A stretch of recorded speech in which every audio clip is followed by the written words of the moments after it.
The massive screens in United Earth Command Center displayed the sneering faces of the Galactic Council members.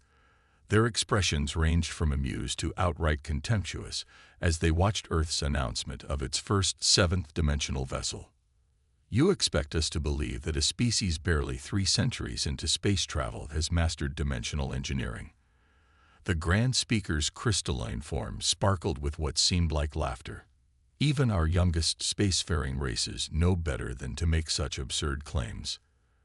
Dr. James Miller stood quietly at the back of the command center, his weathered face showing no reaction to the mockery. At 60 years old, with gray hair and simple clothes, he looked more like a kind grandfather than the architect of humanity's greatest scientific achievement. Captain Anna Reed, standing beside him, kept her face equally neutral despite her clenched fists. "The horizon breaker is real," Earth's ambassador stated firmly. "We request recognition of our achievement and full membership in the Galactic Council." The chamber erupted in what humans could only interpret as alien laughter. The Star Weavers, beings of pure energy, pulsed with bright flashes of amusement. The Void Dancers, with their sleek biomechanical forms, made clicking sounds that their translators rendered as chuckles. Perhaps one of the Star Weavers brightened. "You could demonstrate this vessel." Dr. Miller stepped forward, but Ambassador Jones raised a hand to stop him. "The Horizon Breaker will undergo its first public trial in one standard galactic month," the ambassador announced. After the transmission ended, Captain Reed turned to Dr. Miller. "They don't understand what we've built, do they, James?" Miller smiled, his eyes twinkling with a secret joy. "No, they don't. And that's exactly why we succeeded where they failed." He walked to a nearby window, looking out at the massive shape of the Horizon Breaker in the orbital shipyard. From the outside, it looked almost primitive. A bulky, dark gray vessel with none of the sleek lines or ethereal glow of alien ships. "The Council races think dimensional engineering is about power," Miller continued. "They've spent thousands of years trying to force their way through dimensional barriers, but they never stopped to listen to the music." Reed nodded, remembering the first time Miller had explained his theory. The old scientist had used his wife's piano to demonstrate, showing how certain notes played together created harmony while others caused discord. "The dimensions work the same way," he'd said. "It's not about having the strength to break through. It's about finding the right resonance." The command center buzzed with activity as technicians prepared for the final phase of testing. On one screen, engineer Tom Wilson was running diagnostics on the dimensional core. The device looked deceptively simple, a sphere of interconnected rings that spun in patterns that seemed random but followed a complex mathematical harmony. "Captain Reed," a young officer called out, "we're getting strange readings from the Council observation posts. They've increased their sensor sweeps of our system by 300%. "Let them look," Reed replied. "They won't understand what they're seeing anyway." She turned back to Miller. "Should we be concerned about the attention?" Miller shook his head. "Their sensors are designed to detect power signatures, energy buildups, spatial distortions. The Horizon Breaker doesn't work that way. To them, it will look like nothing more than a clumsy attempt at standard space travel.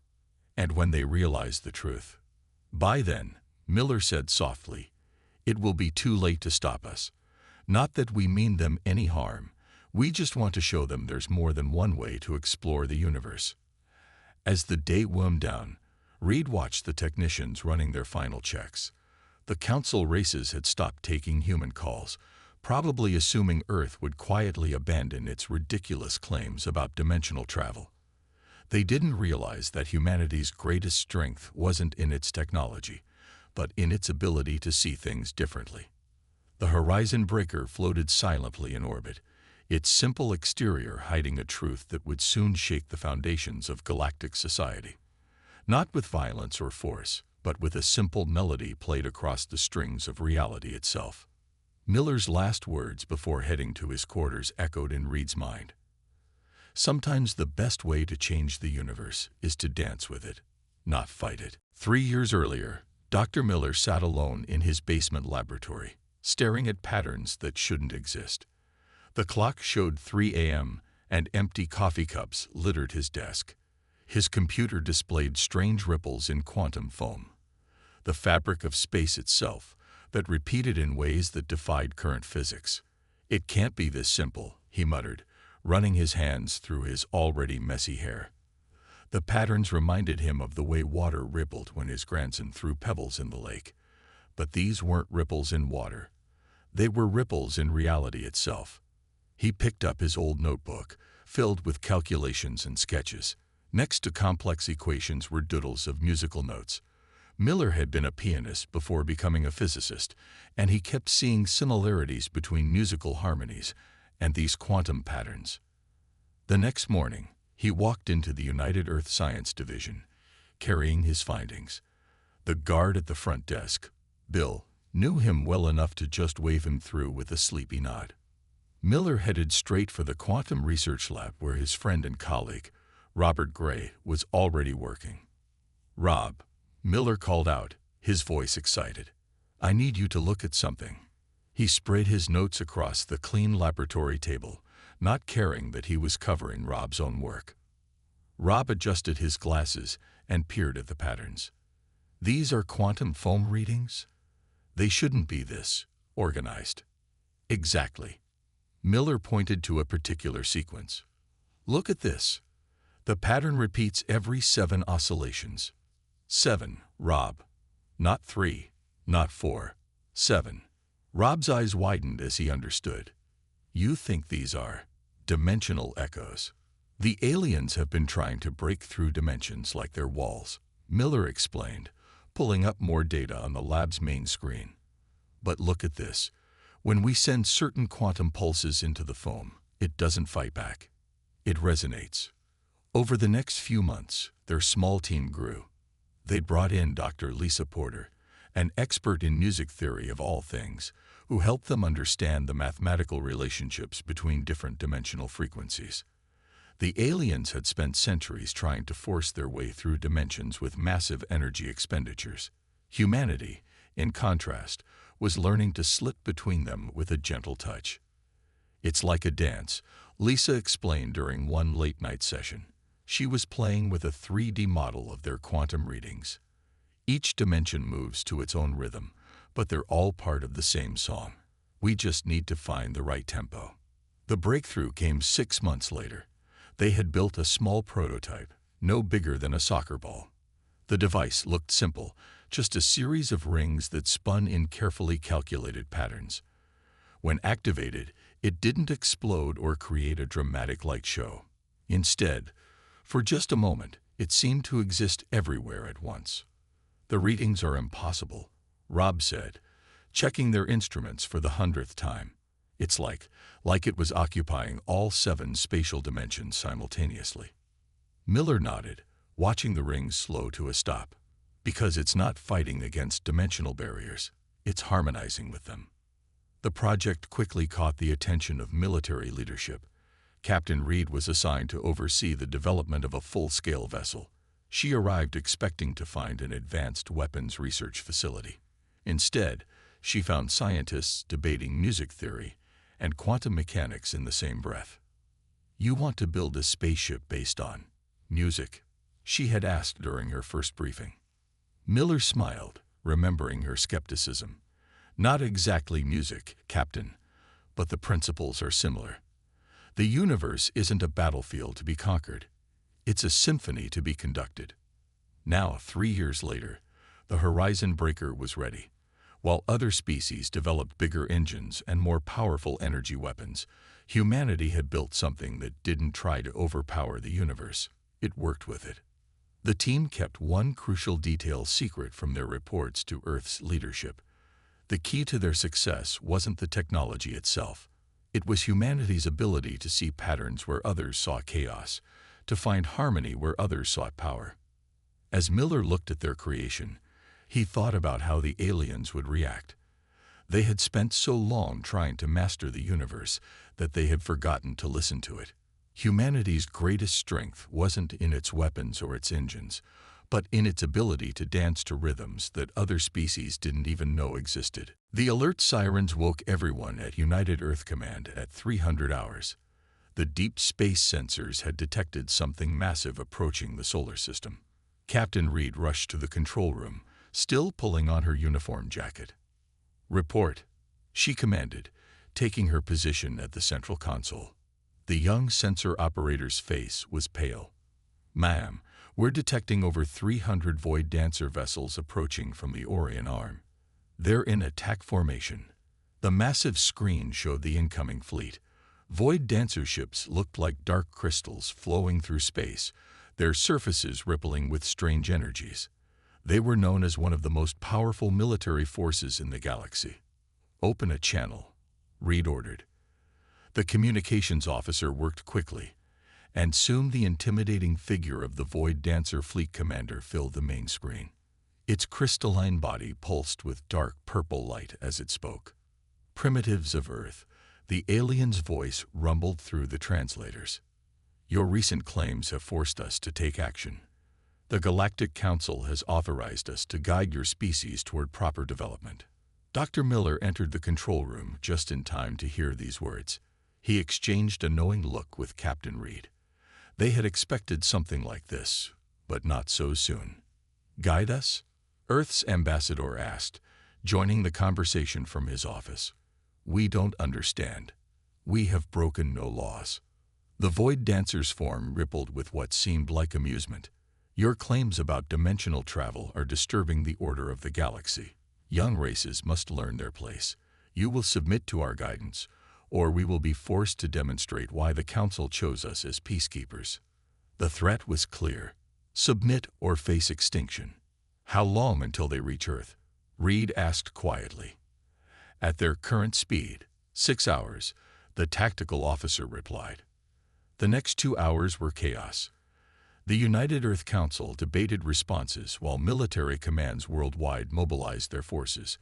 Everyone knew Earth's conventional weapons would be useless against the Void Dancer's advanced technology. In the Horizon Breaker's dock, Dr. Miller and his team worked frantically.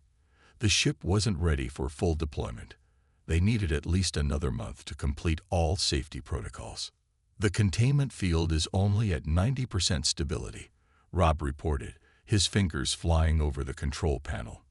"If we push it too hard, the dimensional harmonics could tear the ship apart." Miller nodded grimly. "We don't have a choice. Keep working." Captain Reed arrived at the dock, followed by her chosen crew. Engineer Tom Wilson and navigation specialist Maria Torres looked nervous but determined. They had trained for months, but everyone knew they were about to attempt something that should be impossible. "The Council is convening an emergency session," Reed informed them, watching the workers prepare the ship for launch. "Most members are supporting the Void Dancers.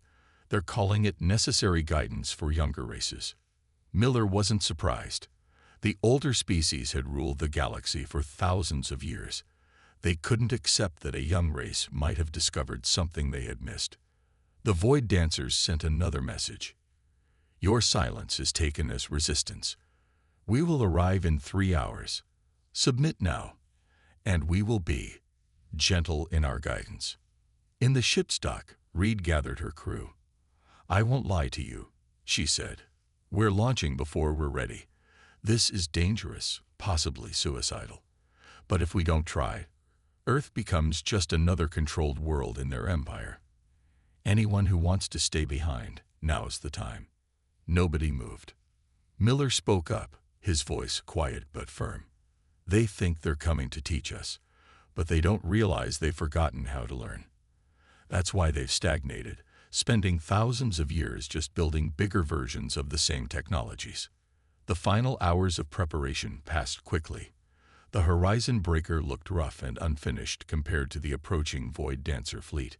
Its dark gray hull was still partly exposed, showing the intricate pattern of rings that made up its dimensional drive. As the crew boarded, Reed took one last look at Earth through the dock's window. The blue planet shone peacefully, unaware that its fate would be decided in the next few hours. "They're laughing at us," Torres said, noting the latest transmissions from the approaching fleet. They think we're launching a primitive ship on a suicide mission. Miller smiled as he strapped himself into his station. Let them laugh. Sometimes the best defense isn't a bigger weapon, but a whole new way of thinking. The Horizon Breaker's launch countdown echoed through the ship's corridors. Captain Reed sat in the command chair, watching her crew perform their final checks. The vessel's internal lighting cast a soft blue glow over everything, making the unfinished panels and exposed wiring look almost beautiful. "Engineering report," she called out. Engineer Wilson's voice came through the comm system. Tense but professional. Main systems at 89% capacity. Dimensional drive is, well, it's as ready as it's going to be, Captain.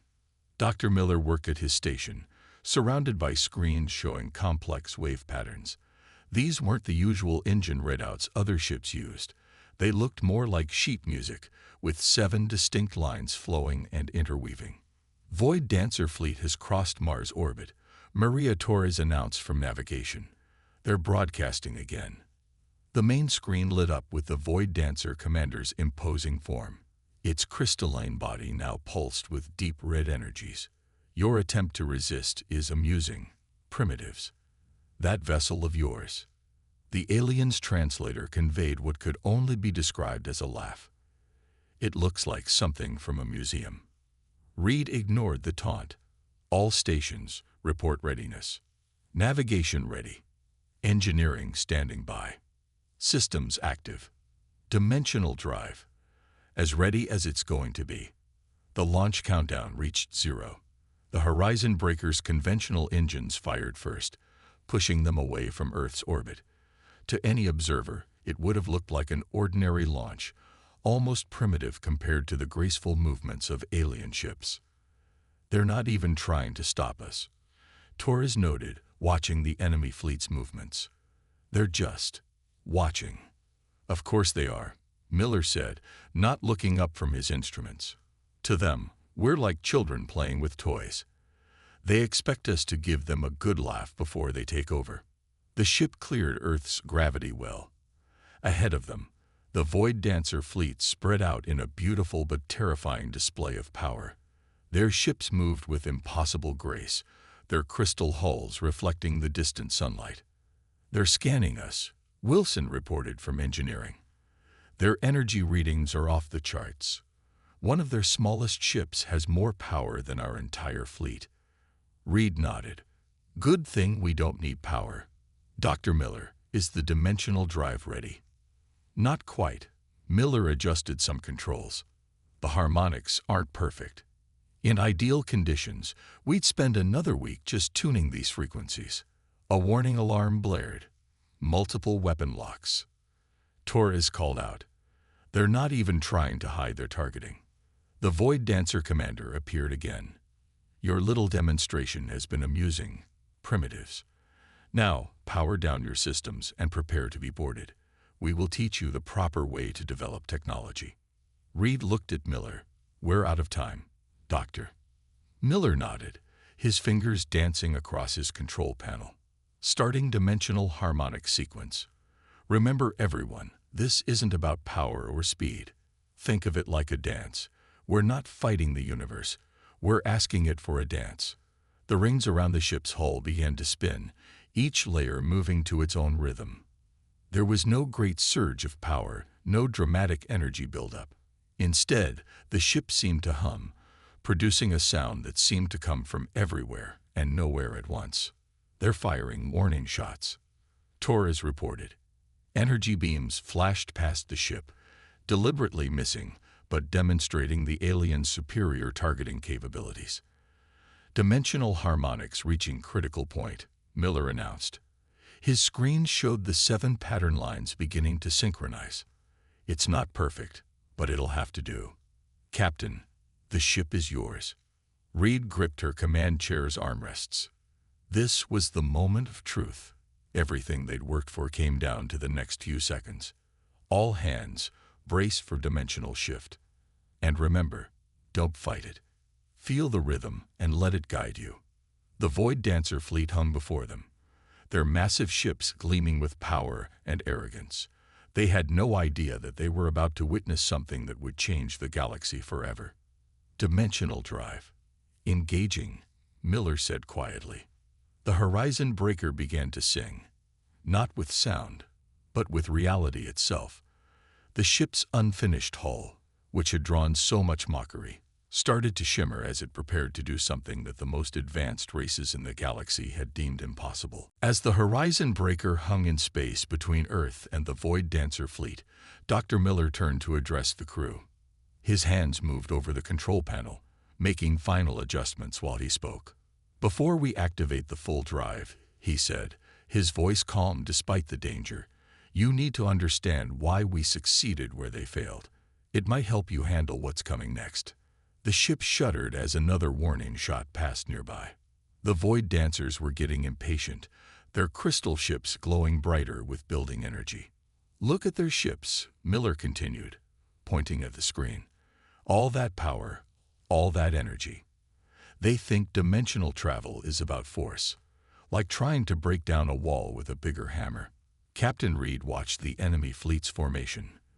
Their ships were positioning themselves in an attack pattern, but they were still taking their time, clearly enjoying what they thought was humanity's last pathetic display of defiance. 10 minutes until they're in optimal firing range, Torres reported from navigation. Miller nodded and pulled up a display showing 7 distinct wave patterns. Other races tried to force their way through dimensions, but dimensions aren't walls. They're more like streams of music. Each dimension has its own song. He pressed a key, and the wave patterns began to move. "See these patterns? The first 3 are the dimensions we normally experience: length, width, height. The aliens found the other 4, but they never understood them. They just threw power at them until something happened." Engineer Wilson spoke up from his station. "But we're not using even a fraction of their power levels. How can we possibly affect higher dimensions?" Miller smiled. "Tom, you play guitar, right? When you want to play a chord, do you hit the strings as hard as you can?" Wilson shook his head. "No, you just need the right touch, the right combination of notes to make harmony." "Exactly." Miller's eyes lit up. "Each dimension resonates at its own frequency. Hit the wrong note, and it doesn't matter how much power you use. It won't work, but find the right harmony." The ship's rings spun faster, each layer moving to its own rhythm. On the screens, the 7 wave patterns began to align. 5 minutes to optimal firing range, Torres announced. "The aliens think we're primitive because we're not pushing against dimensional barriers," Reed said, understanding dawning in her eyes. "But we're not trying to break through them at all, are we?" Miller shook his head. "No, we're going to sing with them. Each ring on our hull is tuned to a dimensional frequency. When they all work together, a new alarm sounded. They're charging weapons," Torres called out. "Energy readings are massive." "Let me show you something," Miller said, surprisingly calm. He adjusted a control, and the main screen changed. Now they could see energy patterns flowing through space itself. Around the Void Dancer ships, these patterns were disrupted, pushed aside by brute force. But around the horizon breaker, they flowed naturally, beginning to weave together like streams joining into a river. 3 minutes to firing range. "When we activate the full drive," Miller explained, "don't try to fight the sensations. You'll feel like you're everywhere and nowhere at once. That's normal. We're not breaking dimensional laws. We're becoming part of them." The Void Dancer commander appeared on screen again. "Your time for surrender has ended, primitives. Your defiance will serve as a lesson to other young races who forget their place." Reed looked at her crew. Each face showed nervousness but also determination. They had trained for months, learning to feel the dimensional harmonies rather than fight them. 1 minute to firing range.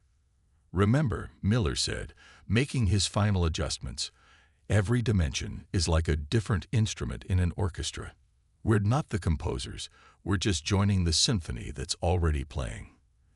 The enemy fleet's weapons reached full charge, their ships now blazing with enough power to reduce planets to ash. They expected the humans to cower, to finally realize the futility of their resistance. Instead, Captain Reed sat straighter in her command chair and gave the order they had all been waiting for. "Dr. Miller, show them what happens when you stop fighting the universe and learn to dance with it instead." Miller smiled and placed his hand on the final control. Time to join the cosmic symphony. The moment Dr. Miller activated the full dimensional drive, reality itself seemed to hold its breath. The 7 rings around the horizon breaker spun faster, each moving to its own perfect rhythm. There was no explosion, no burst of energy, just a soft, almost musical hum that seemed to come from everywhere at once. "Enemy ships firing," Torres called out. Hundreds of energy beams lanced out from the Void Dancer fleet, each powerful enough to vaporize a small moon. They streaked through space toward the horizon breaker in a beautiful but deadly display. But the human ship wasn't there anymore, or rather, it was everywhere. "Dimensional harmony achieved," Miller announced calmly, his fingers dancing across his controls like a pianist performing a complex piece. All 7 dimensions responding. "Captain, the ship is ready." Captain Reed felt a strange sensation, as if her body was both perfectly still and moving in every possible direction. The feeling wasn't uncomfortable. It was like floating in a warm ocean, being carried by gentle currents. How are they doing that?" The Void Dancer commander's voice crackled through their comms, its usual arrogance replaced by confusion. On their screens, they could see the massive alien fleet firing salvos of energy weapons, but each shot passed harmlessly through empty space. The horizon breaker existed in all 7 dimensions at once. To 3-dimensional observers, it seemed to flicker in and out of existence, appearing in multiple places simultaneously. The ship's unfinished hull, which had drawn so much mockery, now shimmered with an inner light that seemed to bend around impossible angles. "Torres," Reed ordered, "take us through their formation. Let's show them what dimensional harmony can do." The navigation officer nodded, no longer using conventional controls, but instead working with holographic patterns that pulsed in time with the ship's dimensional frequencies. The horizon breaker moved like a dancer through the enemy fleet, its motion smooth and graceful. "Impossible," the Void Dancer commander bellowed. "No ship can move like that. The power requirements alone would." "That's your mistake," Miller replied, his voice carried across all frequencies. "You think everything is about power. But the universe isn't a battlefield. It's a dance floor, and we've learned the steps." The horizon breaker performed maneuvers that defied physics, at least 3-dimensional physics. It passed through solid objects as if they weren't there, appeared on both sides of a ship simultaneously, moved in directions that shouldn't exist. "Their targeting systems are going crazy," Wilson reported from engineering, trying not to laugh. "They can't lock onto us because we're technically occupying every possible position at once." The Void Dancer fleet's formation broke as ships tried desperately to track the horizon breaker. Their advanced weapons, capable of destroying planets, were useless against a vessel that danced between dimensions. "They're firing randomly now," Torres announced. "Their shots are. They're hitting their own ships." Reed watched as the mighty fleet fell into chaos. Ships collided trying to avoid weapons fire that passed through empty space, where the horizon breaker had been a fraction of a second ago, or would be a moment later, or was right now in a different dimension. "Should we return fire?" Wilson asked. Miller shook his head. "We don't need to. Look." The Void Dancer commander appeared on screen again, but this time its crystalline form pulsed with confused patterns. What are you? How is this possible without breaking reality itself?" "We didn't break anything," Reed replied calmly. "We just learned to listen to the music that was already playing. Your fleet has enough power to shatter planets, but you never understood that the universe responds better to harmony than force." The enemy fleet began to retreat, their perfect formation now broken. Ships moved away in different directions, some still firing randomly at spaces where they thought the horizon breaker might be. As they fled, Miller turned to his captain with a smile. "Should we give them one final demonstration?" Reed nodded. "Show them what humanity can really do." Miller adjusted his controls one last time, and the horizon breaker began to move in ways that made its previous maneuvers look simple. The ship danced through all 7 dimensions at once, leaving patterns in reality itself that looked like ripples in the cosmic ocean. Beautiful, impossible ripples that proved once, and for all that humanity had discovered something that all the power in the galaxy couldn't match. The emergency session of the Galactic Council looked very different from their previous meeting. Gone were the sneers and condescending looks. Now the assembled representatives watched in stunned silence as the recordings of the Horizon Breaker's performance played on their screens. "This is unprecedented," the Grand Speaker finally said, its crystalline form dim with what seemed like embarrassment. "We owe humanity an apology." Captain Reed stood before them, still wearing her uniform from the battle. Dr. Miller sat quietly beside her, his weathered hands folded in his lap. They had returned to Earth as heroes, but that wasn't why they were here. "We don't want your apology," Reed said firmly. "What we want is understanding. Real understanding." The Star Weavers pulsed with confused patterns. "You have achieved what we thought impossible. Surely you want recognition, power, a higher position in the council hierarchy." Miller stood up slowly, walking to the center of the chamber. "Actually, we want to share what we've learned." A murmur of surprise ran through the assembled aliens. In a galaxy where advanced races hoarded their technological secrets, this was unheard of. "The dimensional drive specs," Miller continued, "the harmonic frequencies, the mathematical models, we're offering them to all spacefaring races." He paused, looking around the chamber. "With one condition." "Name it," the Grand Speaker said quickly. "You have to listen. Really listen. Not just to us, but to the universe itself." Miller gestured to the recording still playing. "What you saw wasn't just technology. It was a completely different way of thinking." Reed stepped forward. "For thousands of years, you've treated the universe like something to be conquered. You built bigger engines, more powerful weapons, stronger shields, but you never stopped to consider that there might be another way." The chamber was silent as Miller pulled up new displays, showing the beautiful patterns of dimensional harmonies. These patterns were always there. Anyone could have found them. But you were all so focused on power that you couldn't see the symphony playing right in front of you. "A remarkable achievement," one of the Void Dancers admitted, its form still showing signs of damage from the recent battle. "But surely you'll keep some secrets, some advantages for Earth." Miller smiled. "The only real advantage is in how you think. We can give you the technology, but the real challenge is learning to stop fighting against reality and start dancing with it instead." Over the next few hours, Miller and his team began sharing their discoveries. They showed how the simplest musical concepts had led to breakthroughs that millennia of brute force approaches had missed. Scientists from 100 worlds watched in amazement as humans demonstrated how to listen to dimensional frequencies and match their harmonies. "It's not about being the most powerful," Miller explained to a group of alien engineers. "It's about finding your place in the greater symphony of the universe." As the day drew to a close, Captain Reed found Miller standing at a window, looking out at the stars. Earth was barely visible from here, a tiny blue dot in the distance. "Do you think they'll really understand?" she asked. Miller nodded slowly. "Some will, others won't.